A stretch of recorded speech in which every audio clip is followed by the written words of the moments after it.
Dr. Allan Hunter has spent his life exploring the intersection of literature, ancient wisdom, and the ways of the heart. He is a full professor of literature at Curry College, a counselor, and his doctorate degree in literature is from Oxford University. British by birth, he traveled extensively in Europe, India, and Africa before settling into Boston, Massachusetts. He is the author of 12 books, including The Path of Synchronicity. Hello, Hello, Allan. great pleasure to hear your cheery voice. Oh, thank you, and I really appreciate you coming on here. I mean, this is going to be this is one of my favorite subjects in the world, Oh, and I think that a lot of people really like this. And not to mention the word synchronicity is just so cool. Anyway, Allan, could you please tell us about yourself, our listeners, about yourself? yes, well, you gave a little bit of an introduction to me there.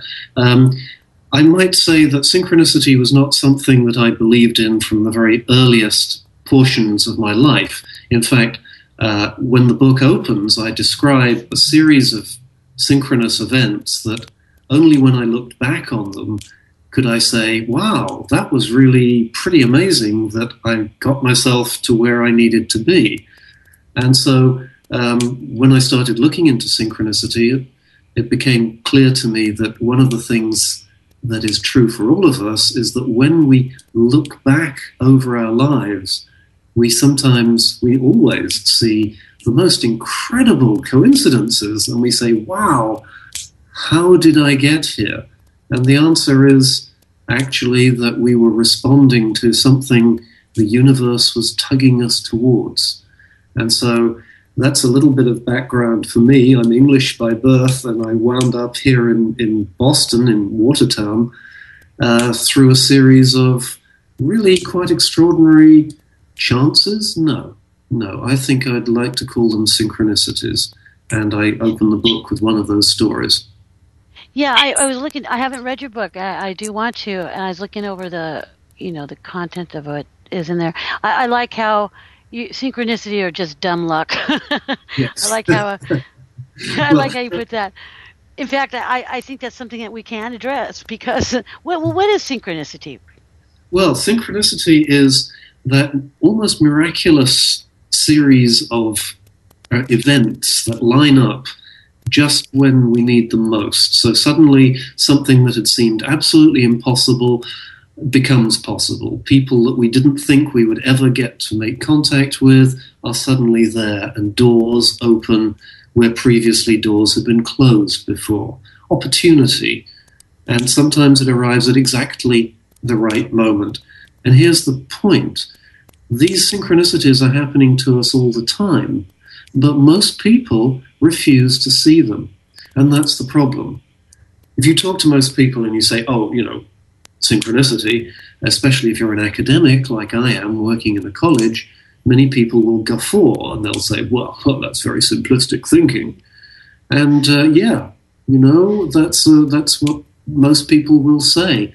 But then how can they see something if they've already prejudiced themselves against its existence? These are the people who use phrases like dumb luck. You happen to be in the right place at the right time. And yes, synchronicity is about being in the right place at the right time and being ready to see it. So that's Yeah. a thumbnail sketch of synchronicity. It's another way of describing it is we get into flow with what the universe is intending. So it's Right. not about us and what we want. It's about whether we can respond to what the universe is guiding us towards. It's about being mindful, really, about what's happening and observing. And I think that's actually part of our DNA anyway.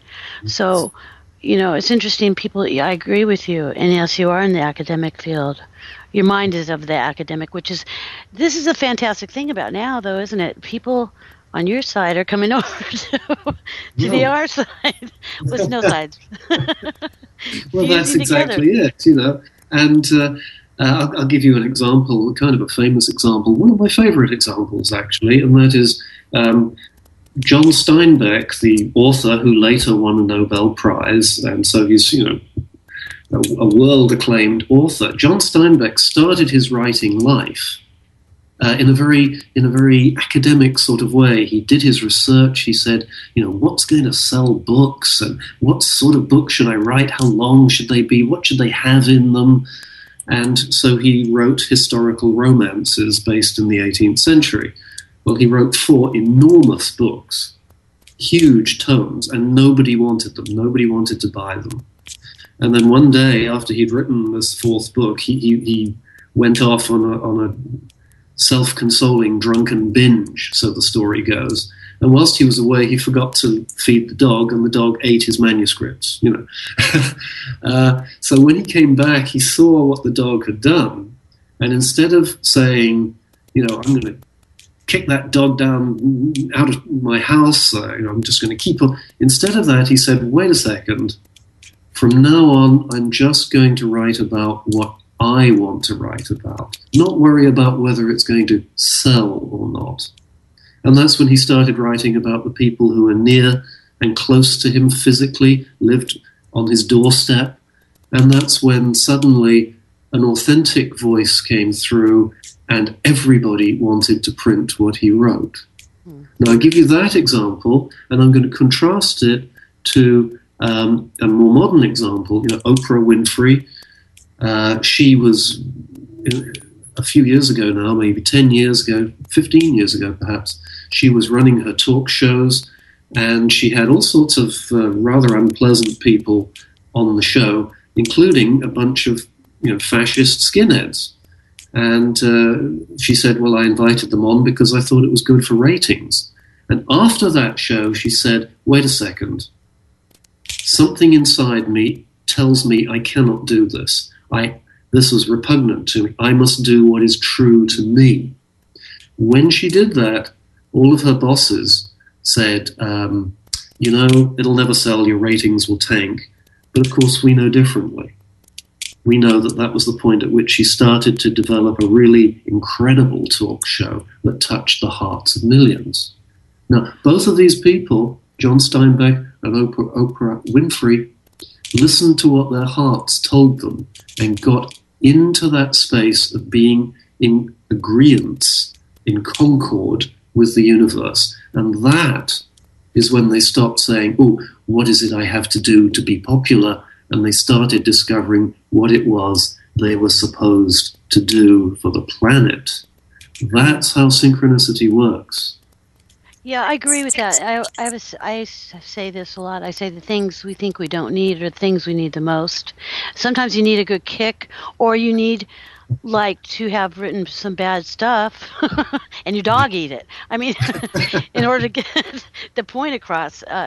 I find that to be a synchronicity situation, as well as, and again, it comes, really being self-aware and mindful of what's happening around you. I mean, every day. I mean, I wanted to ask you, because I did, I was looking over your book, and I thought you had some great stuff in there about to address. Can you give us? I'll go here first. Can you give some real life examples, maybe that you might have had? Yes, be very happy to, because I think, as you say so accurately, it's about being present and it's about being mindful. And it's also, in both of those terms, it's about being open.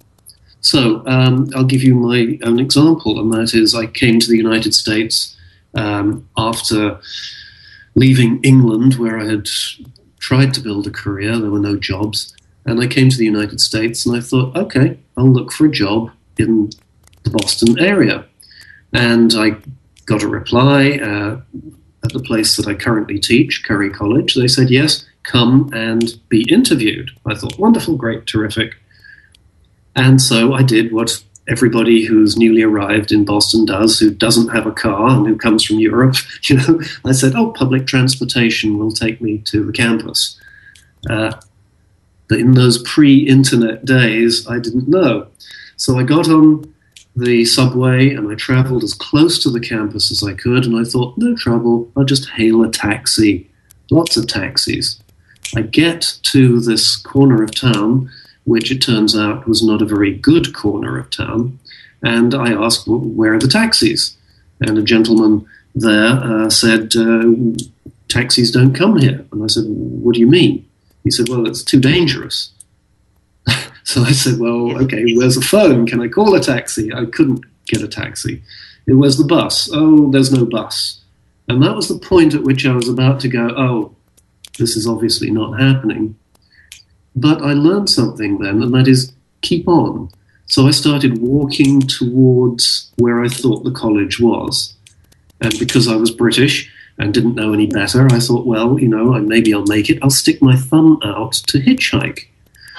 So, here I am in urban Boston, sticking my thumb out in my best, interview suit, carrying a briefcase.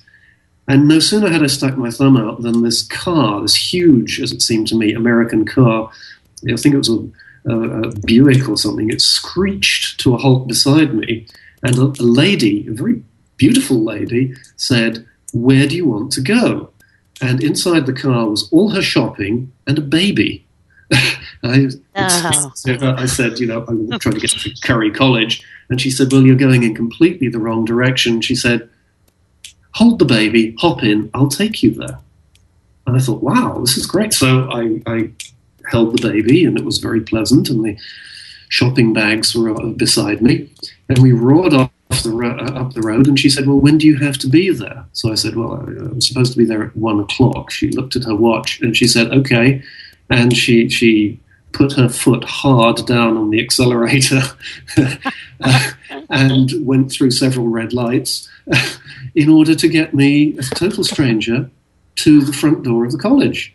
So I got out and handed the baby back. It was a very lovely baby. And said thank you very much, and walked up to the front gate of the college, where the security guard greeted me, and he wasn't pleased to see me at all and wasn't going to let me in.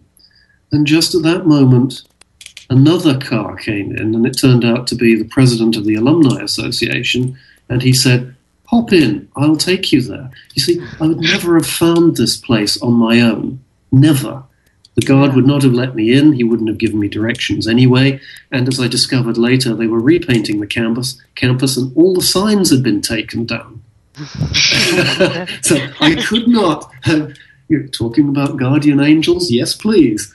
So he dropped me right at the front door of this place. I was, at this point, I looked at my watch, and I was 30 seconds late, I reckoned. So I ran in and presented myself to the receptionist, who said, oh, you've got time, previous candidate isn't out yet. And because I was out of breath, frazzled, confused, and couldn't really believe what was happening to me, when 2 minutes later the door opened and they invited me in, I wasn't my slightly frightened and stiff interview self. I was just me, with my hair sticking out at odd angles, I'm still perspiring.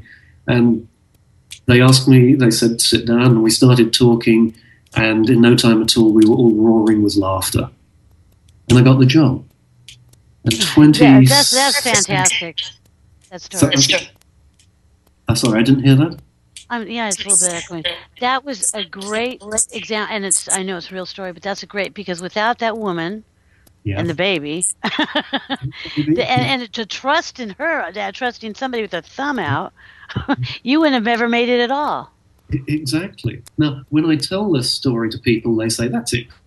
That didn't happen. You're making it up. I say, no, it happened. I trusted the lady. I trusted whoever came along. Because my gut told me it was absolutely okay. And that's what took me into the place of synchronicity. It was almost as though the universe was saying, we need to get you there. Let's do it this way. Just sit back and enjoy the ride. It's an automatic pilot. It actually is what happens. It sounds like. I'm a little echoing. I'm sorry. The audio's clear. Can you hear me okay? Yes, Alan? I can now. I missed the first bit of your other feedback. Something, synchronicity coming into my feedback. That's a fantastic example, a real story, because it is interesting. And also, that must have been kind of nice for you. Here you are, coming into America, or not America, US of A. Yeah. And this is why you did come from, leaving from England. Yes. And it could have gone haywire. The whole thing could have been just an awful experience. So that's when so that was the time where you said, when you decided, okay, there's something more here. Is that, and then it was like a new beginning. You started there. You're still there as the professor at the same, correct? Is this the Still same? there at the same place, and I have to say that it's been one of the most extraordinary experiences, not because, and this is the important thing about synchronicity, not because Curry College is the place that I had imagined for myself. Mm-hmm. No, I had imaginations. I said, oh, I'm in Boston, surely I'm going to wind up in Harvard. No. Harvard would have been the worst place for me. Curry College turned out to be about the best place I could possibly have imagined, because it allowed me to explore various courses I wanted to teach, to refine my ideas. Sure, I got annoyed with people and they got annoyed with me, but I learned so much more. I couldn't be having this conversation with you now if I hadn't learned all of the things that I needed to learn. In England, I was kind of a stuffy academic. When I came to this country, something in me relaxed and was able to sit back and say, you don't have to force the world to do what you want it to. You have to allow the world, the universe, to guide you. And that means staying open and staying alert. So really, the whole thing, I'm looking back on my life, and I say, yeah, there were some important lessons here that I probably couldn't have learned any other way. The universe needed me to learn those lessons. Yeah, and again, like I said, it comes back to like how I always, well, I've been saying it for 13 years. What you think you don't need are the things you need, or something you need the most. That college was something exactly what you needed. Yes, it was exactly what I needed. It wasn't, as I said, what I thought I needed. Exactly, it wasn't Harvard or whatever you said. Exactly. Yeah, exactly. And that's where something happened to me. And there's somebody in the chat room named Barbara, and between me and her, the synchronicities go off the scale. But and that's how I got it. So sometimes when I'm just being focused, and it's not magical. Like I said, it's almost like part of life. Yeah. I feel, and we don't, we're kind of walking around blind sometimes, not with blinders on, but just kind of blinding our way through, thinking, okay, like you said Harvard, ideally, come on, if anybody would want to be at Harvard, perhaps let's say you ended up at Harvard, maybe your whole life would have been different, yes, and maybe we probably wouldn't be talking right now today about synchronicity either. So, that's right. Perhaps not, and you might still be a stuffy. No, not you, Alan. But Exactly. it is those things. So you paid attention and you wwere open. Probably didn't know it. Yeah. But what did you? I'm curious. Wasn't it kind of interesting? I guess because would this been a year maybe in the 80s or something? Yes, this was 86, I think. Yes, 86. Okay, so we're talking about where cell phones were just not really for everybody, not everybody. We didn't have those things going on for us, and some people did. And also the internet wasn't something everybody had. And here you were hitchhiking in an area that normally you would, you're a fool. Not only that, is you had a woman with a baby. Yeah. All those things to me is just like, that's fantastic. And you're going the wrong way too. Before she even told you. I mean, everybody listening, they can't get any better than that. That's a great example. Very good. Do you find that synchronicity, because you're paying attention, you're open, it happens all the time? Any little things? There are little things along the way that little synchronicities let you know that you're doing the right thing, or maybe let you know that you're doing the wrong thing. And we have to listen to them. And I think there's a fine line here between some people are very, very superstitious, and they say, oh, a black cat crossed my path. That's obviously, some would say good luck, some would say bad luck. Well, that's interesting, but I think synchronicity happens in a different way. It happens more at a heart level than at a head level. You just feel that something is right and it needs to be pursued. And then you see something and you say, oh, that's right, yeah, and so that reassures you. And to me, the major crisis, I think, of our time is there are far too many people who use only their heads and not their hearts. And I'm sure you come across this all the time. People who are way too rational and who are not able to be open and loving and use their hearts and indeed to intuit things that otherwise would seem illogical. And I think that's the imbalance that so many people are suffering from. Otherwise, we'd all be saying, oh, synchronicity, of course, it happens to us all. But you're right. I agree with you. I don't even think there would be a word synchronicity. We'd all, in a perfect world, it would just be what it is. I mean, it would just be as it is. You're right about that. And even with the challenges that people have, well, for me, and I start going, and the black hat thing. I mean, that's for everybody. That's ridiculous. But I mean, the black hat thing is, but it's a lot of times the synchronicities will come and help. I'm using this as an entity, I get, or whatever, helps you along your lesson when you're really having a rough time too. Like you were getting to the, some people it's a little different type of rough time or challenge, and it's debilitating sometimes. And the synchronicities, just boom, boom, boom, are there, and it's fantastic. I have somebody. There's 4 of us host on here. yes. And Stephen, I didn't know if you knew that. I think I told you. There's all these people on, and one of my hosts, Stephen, you can ask that question. Oh, about the Deus Ex Machina. Yeah. No, yeah. Well, I was just thinking that every time a synchronicity shows up in a book, it's either it could be a challenge for the plot because, if it's a bad synchronicity, then the reader likes it because it produces some new challenge or obstacle for the hero. But if it's a good synchronicity, especially if it comes too far into the story, it feels like a Deus Ex Machina type of situation, Yeah, that's a very good.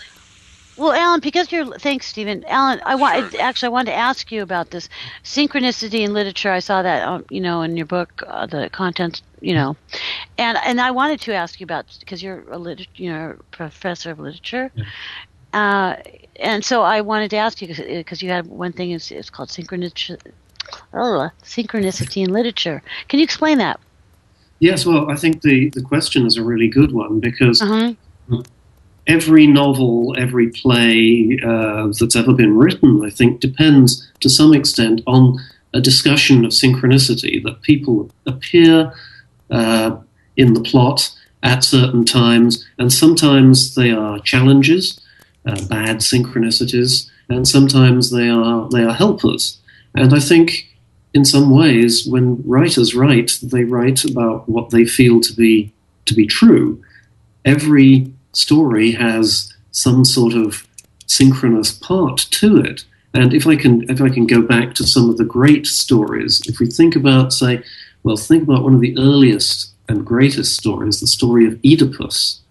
Oedipus is a story that is built upon somebody who is trying to avoid fate and the synchronicities in it. So Oedipus is an orphan, and he's told that he will kill his father and marry his mother in the story. And because he doesn't know he's an orphan, that he's been adopted, he runs away from his adoptive parents. And who does he meet on the road? He meets his father, who tries to whip him. So he kills his father, fulfilling the destiny. He travels on to Thebes. He has various adventures. He finds they need a king. He's just defeated the Sphinx. And so he marries this widowed queen who turns out to be his mother. And that's one of these odd stories that is echoed down now for nearly the best part of 3,000 years. I mean, it's 2,500 years old. And this story is all about someone who is trying to run away from the fate or the synchronicity that has been set up for him. And it seems to me that this is one of the oldest stories, one of the most primal stories that we can return to, because it tells us, don't run away from it. If there is something happening, welcome it in a way that is not resistant. Imagine if Oedipus had said, okay, this is the prophecy, let me explore it in an intelligent fashion, let me ask questions. He may still have found himself in those situations, but perhaps they wouldn't have been quite as dire as they were. If we're looking at literature, I mean, I can give you hundreds of examples, but everybody, I think, knows the story of Hamlet. And Hamlet is told by a ghost, which may or may not be real to him, is told by a ghost that he has to kill his stepfather. Same story, isn't it?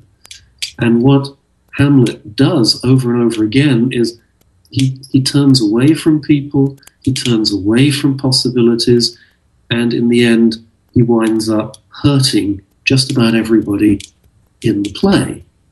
And the thought might be there that if he were able to respond to the idea that, oh, there is a current going through life, it looks as though this is the way it's going, perhaps I need to observe rather than take violent random action. So the reason I give you both these examples, the long examples, is that sometimes we feel, because of imperfect information, we feel, all of us, that we have to take violent random action to get what we want. Synchronicity, on the other hand, I think is there to tell us, don't take violent action. In fact, listen to what's around you. Be open, be loving, and be guided by events. So these two major pieces of literature, the two biggest ones in the Western canon, you might say, are both concerned with a discussion of what they call fate and what we're here looking at in terms of synchronicity. Those are very good examples. I'm echoing again. Is that synchronicity? Allan, I wanted to know, if you hadn't, like, you said, it's almost like a timeline, the story, you told us about, getting to the university where you're at now and all the ways it happened and how it happened. Would you have spoken about these, I'm just curious about these examples of these great, like literature in the past, maybe in the 70s? I'm wondering, would you have saw things like that? Well, I think that's a really good question, because I think if I hadn't been able to have that experience and be open to its meaning, then I would never be able to look at synchronicity as a possibility in the world outside. I just wouldn't be able to. I'd say, oh, that's luck. Some people have it, some people don't. And that would have been just a huge loss to my entire life.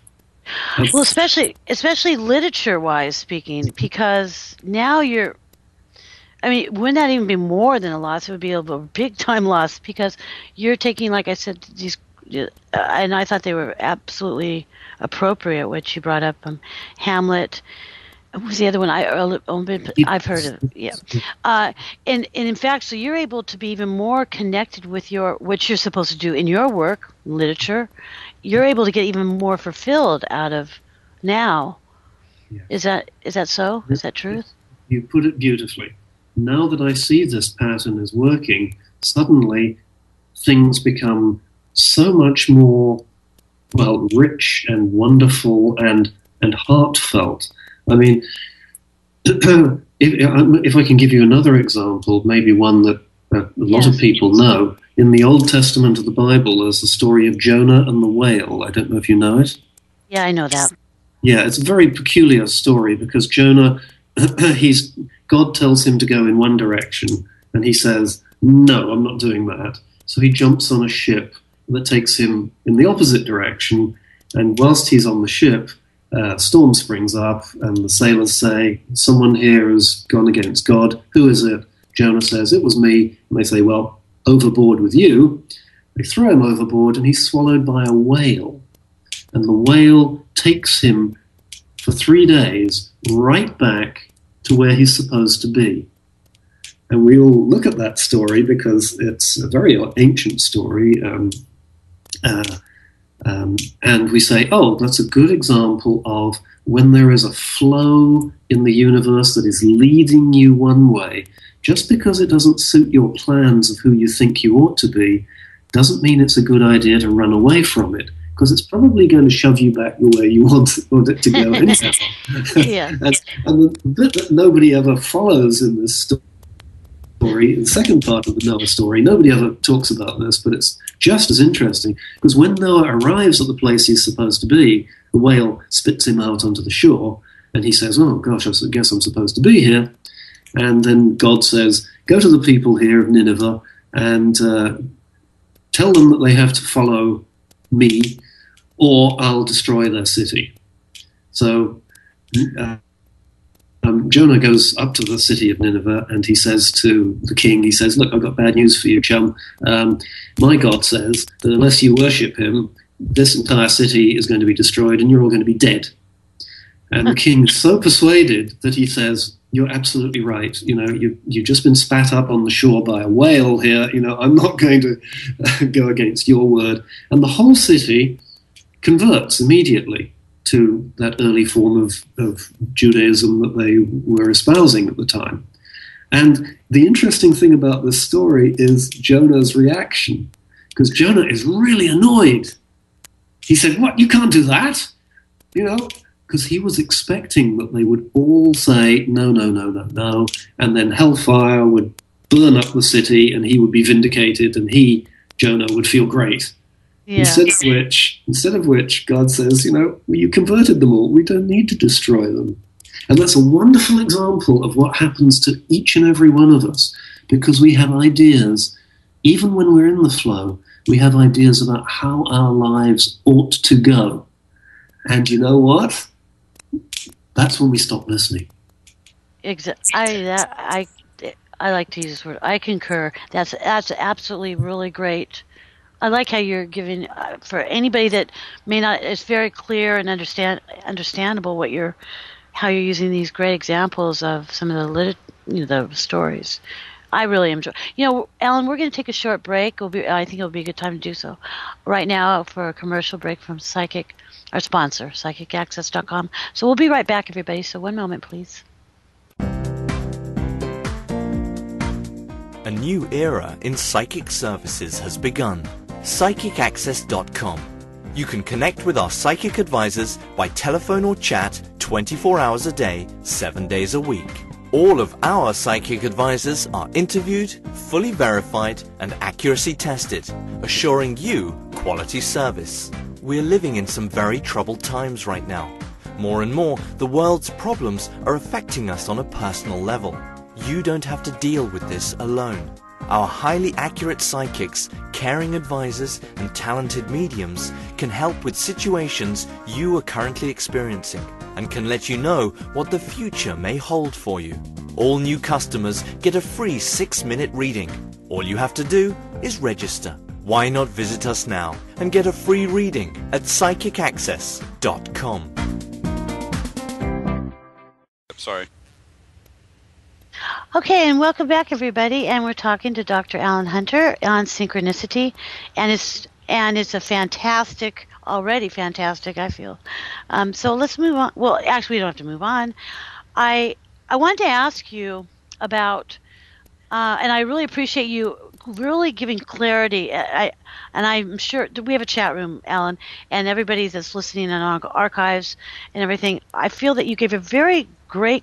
I mean, you really presented it well and clarity about the synchronicity. Like I said, that word is so trendy. It really is right now, the synchronicity.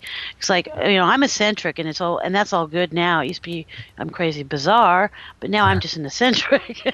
So that's really cool. But synchronicity has become very much, I've noticed in the past 10 years or 5 years, everybody's now talking about that. It's the word, you know, but it is what it is. But you talk about 8 barriers of synchronicity. Yes. There are. Can you explain that? What that is? Yes. There are Please. At least 8 barriers. I chose 8 because that was a good round number. I'm sure people can find other barriers to synchronicity. But these are the messages that we tell ourselves. We frequently find that we limit ourselves, and if I can just sort of spell them out, the 8 that I've got is one of the things that stops us being in the flow and stops us, as it were, giving ourselves imaginatively to synchronicity is the language we use. And as you say, the word synchronicity has been buzzed around a lot, and people don't really understand it, but then they tend to say things like, oh, that happens to other people. And when we use language like that, we're actually putting ourselves down. And when we put ourselves down, we are closing our minds.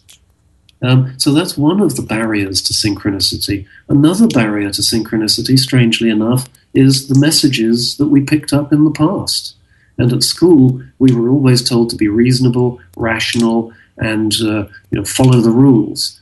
Well, if you follow the rules, if you follow conventional wisdom, what you'll get is a conventional outcome. And who wants to be conventional? But yet, that's what we were trained to be. So that's the second of the 8 barriers. The way we treat our own bodies. We don't often treat our own bodies very well. We eat junk. We don't exercise. When we have a pain, we take painkillers as opposed to finding out what's wrong. And all of this is a way of disrespecting our bodies. Now, if we disrespect our bodies, you can bet your bottom dollar you're disrespecting your intuition and your heart. And so these are the strong ways that we divert ourselves from any awareness that there is anything bigger happening than just our little concerns of every day. Sometimes even the best things like love, can get in the way of synchronicity because we have preconceptions about what love ought to be, and they get in the way of what love actually is. I'll give you an example here. My wife, with whom I've been now for over 20 years, when I first met her, one of the first things she said was, I have 2 children. And synchronicity came to my aid, and I just said, oh, I think that's really wonderful. I'd love to meet them. I don't know where those words came from. But I do know that if I'd been back in England, and if I'd been looking around for a suitable spouse or partner, and that spouse had said, oh, I've already got 2 children, it might have put me off a little. It might have closed my mind to real love. And, I have to say, those 2 children have been the most marvelous thing in my life, alongside of my wife. But that's love nice. And the way we conceive it to be sometimes gets in the way of what is real love. I agree. That's lovely what you just said about your I don't like saying stepchildren. There's a better way of isn't there a better way of saying your I don't know, maybe some word we can find out what to say. Because they're not. Well, that's lovely how you put. It's about people conform to what our conditions are and all that. You're right, and those of us who don't are just called crazy mental cases throughout their lives. At a young age. But I'm referring to myself, of course. But I'm referring to myself too. Yeah, but it's interesting because, like you said, you're in the academics, and whereas I didn't go that well. I'm intelligent, but that I always find it fascinating because, and I'm sorry I interrupted you because you were on only the 4th barrier, weren't you? No. Do finish what you're saying because it sounds fascinating. Well, what I'm saying is, for instance, my daughter just graduated from UCSD, which is a very well-known college out here in California, university, and she went into neuroscience, studying the brain, and she graduated, but her journey led her to not wanting to be a MD and using that, but she decided to go into the mindfulness. Actually, that is what she's going to go towards a degree, and it's interesting because here she's an academic, different than her mother, like in a way, but she's coming over to my world too. Good. Yeah, and that generation's changing. Going to change our whole. It's lovely to watch. Haven't you noticed it? I mean, being a professor. Yes, I have. One of the sometimes alarming things is I ask my students in the first year or so. I say, well, what do you see yourself doing? Many of them say, I just want to make a lot of money and retire early and have a big sailboat. And after they've been through several of my classes, with luck, they're starting to say things like, well, I'd still like to earn some money, but there are a few things that I'd like to explore first. And I think this is the basis of a real education. Mm-hmm. People who earn skills and can earn a lot of money with those skills. That's great. That's highly instructed, but that's not highly educated. I think education opens our minds up to those things that may seem to be, as I said earlier, more of the heart. And, one of the things on my list here of the 8 barriers, one of the biggest barriers is work. Because everybody tells you, take the good job, take the safe job, take the one with a pension plan, take the one that's, train for this job, train for this. And you're going to be there for 30, 40 years just for the paycheck. Well, perhaps work is the thing we should rebel against. Many of the people I've come into contact with, we sometimes find ourselves swapping stories. How did you get here? And almost all of them said, well, I trained as this, and then I said, I can't do that. I have to do this, and I've been happy ever since. And that is the story of so many people's lives. When they realize that work and the expectations of their friends and their family, who are 2 very loving bunches of people, but they can cause us to conform. And your daughter, beautiful example, she said, oh, okay, here I am, I'm training in neuroscience, and I think it doesn't quite match who I am and what I know. She's following her intuition, she's following her heart. She's going to be in a better place in terms of her heart, but who knows what her earning income may be. It may be more, it may be less, it may be exactly the same. Actually, I use her as an example quite a bit because she has a mom like me, and she was raised singly by me. And the thing of it's with my work, I'm a big Jungian person. Carl Jung. I just think he's the bee's knees, is what you call it. Yes. And he talks about the thing about work, about if everybody just did what they're supposed to in this life, and just did the work, whatever that might be, we would all be in a real much better place. If maybe the corporate executive is not supposed to be, but he was conformed, or he thought that was it, like we just spoke about that stuff. For me, my work wasn't like I picked it. It wasn't like this is not what I wanted to do, but I must do it. This is my work. This is what I'm supposed to do. Well, so I've been doing it for 25 years, but it has been it's been difficult, struggling, and been told I'm this or that. It doesn't matter, but it did. But so when I hear her doing what she's doing, it's almost like I feel that there's going to be a much better place coming, even more so we're heading towards, for everybody. I don't know if you get backlashed. I don't know. Some maybe other professors might think, or they're humored by your way. I don't know. But at one level, I'm sure they do. I'm sure many people in my own college and in my life say, oh, goodness me, he's writing about synchronicity. But it doesn't, so what? That doesn't impact me. It doesn't change the way I feel about what I do. Every single one of my 12 books, I have to tell you, came to me and said, write me. And I tended to say, go away. Writing's hard work. I don't like it. Go away. And they would not leave me alone until I had written them. And having written them, I say to myself, this is what I'm supposed to do. I'm supposed to help bring this planet, if I can, to a little bit of a better space, and to do it without worrying too much what the doubters and the naysayers say. And that's what you're doing too. You just described how some people say, oh, she's too eccentric, and who would have chosen that? Well, God bless you. You've chosen it, and you're doing it. Well, yeah, it shows. It hit me like a brick wall, and I try to run from it. That's what we do. But when you look back, it's all secret. I know how I got there. But I wanted to ask you if you could tell us about your 12 books. We have about, I don't know, I think we have about 8 minutes. I want to make sure because I looked through your books. I haven't read them, but boy, I sure want to read. I think all of them I looked over, and I wanted you to tell us about your other books that you have authored, if you don't mind. Well, I'll have to speak very fast, but one of the things, this recent spate of books came out of my love of literature and the fact that we can use literature and writing to understand ourselves better.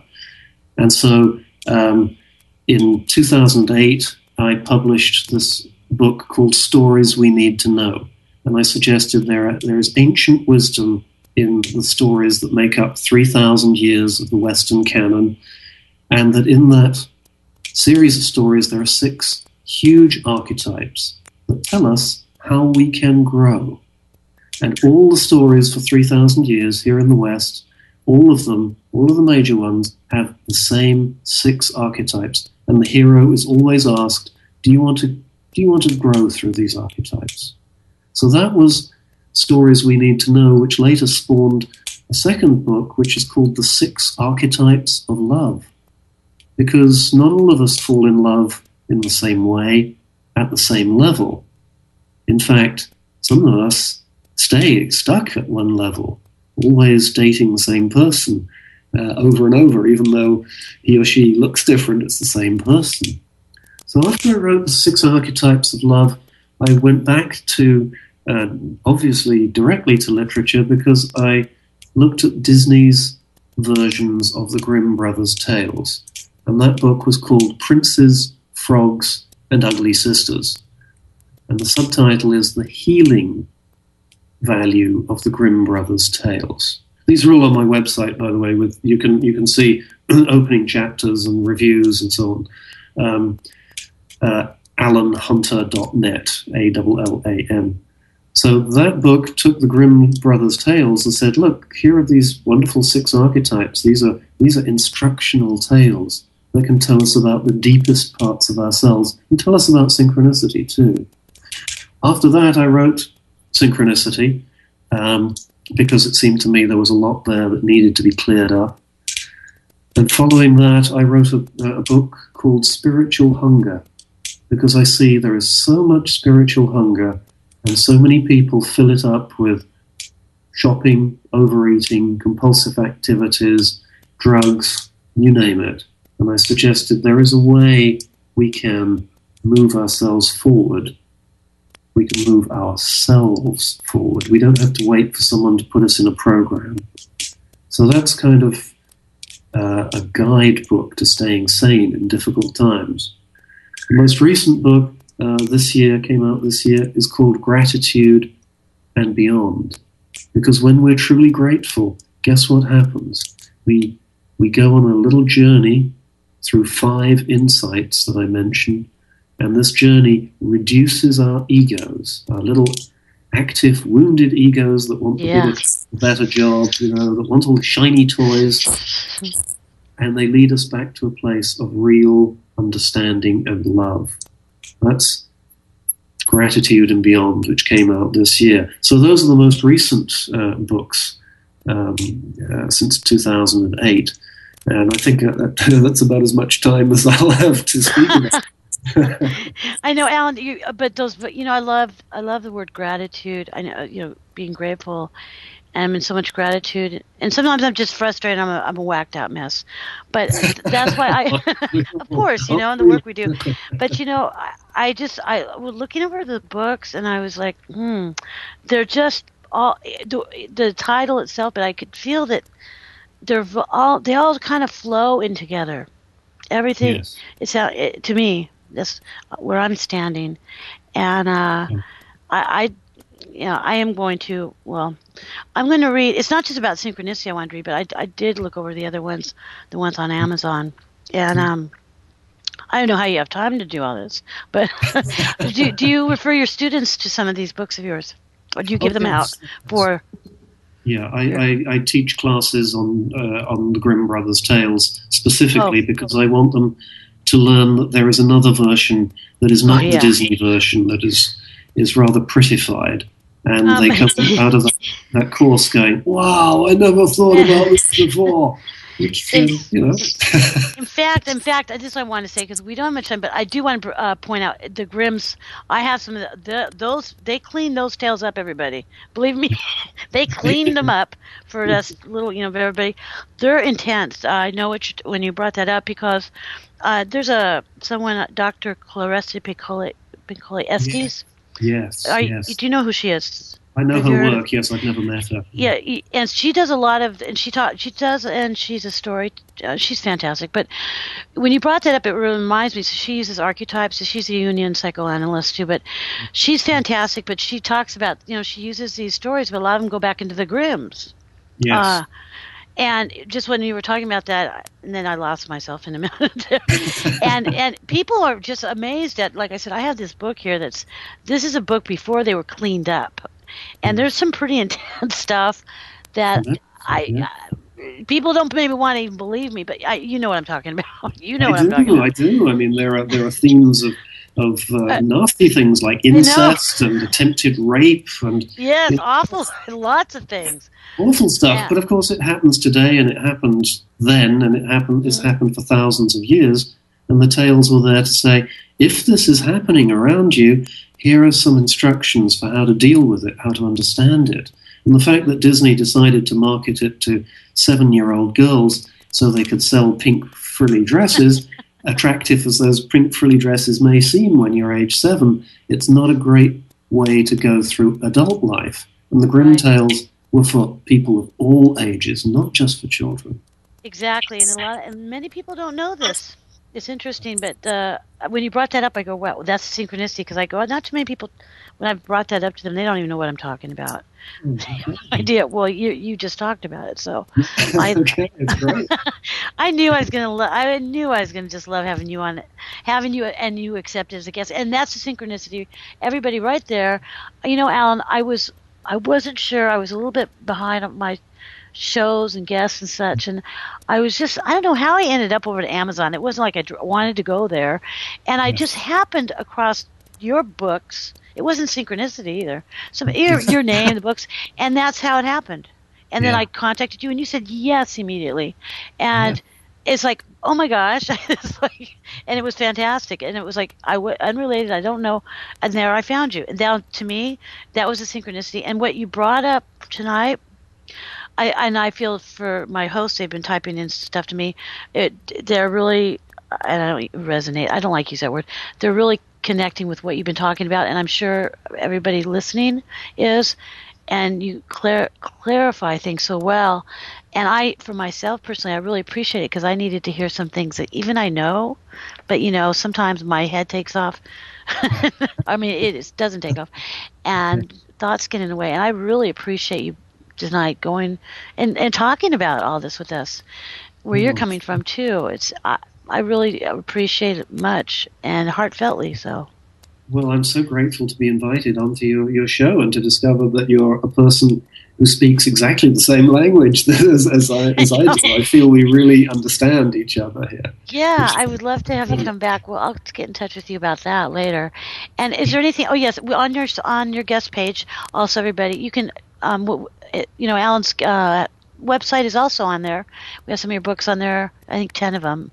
But you can go to allanhunter.net, and that's your website, yes. But it's also, anybody go to the guest page, go to Allan Hunter, and you'll see that as well. So, Allan, thank you so much I really, really enjoyed this interview, and I really appreciate you and who you are and what you're doing and the difference you're making. Well, you're the one who's making a difference in the world, my voice wouldn't be heard out there but for you, so I am profoundly grateful for you, the good work you do, and for your invitation to be on your show. It's been such fun. And I'm sure the people that you teach, I'm sure that, like I said, you're making a real big difference because there's many that come through your class, and I think that's that I think is fantastic right there. So, well, good night, Allan, and thank you for sharing everything in yourself, and I will talk to you soon. I will look forward to that very much. Thank you again. Thank you. Sure. Thank you, Allan. Good night. Good night.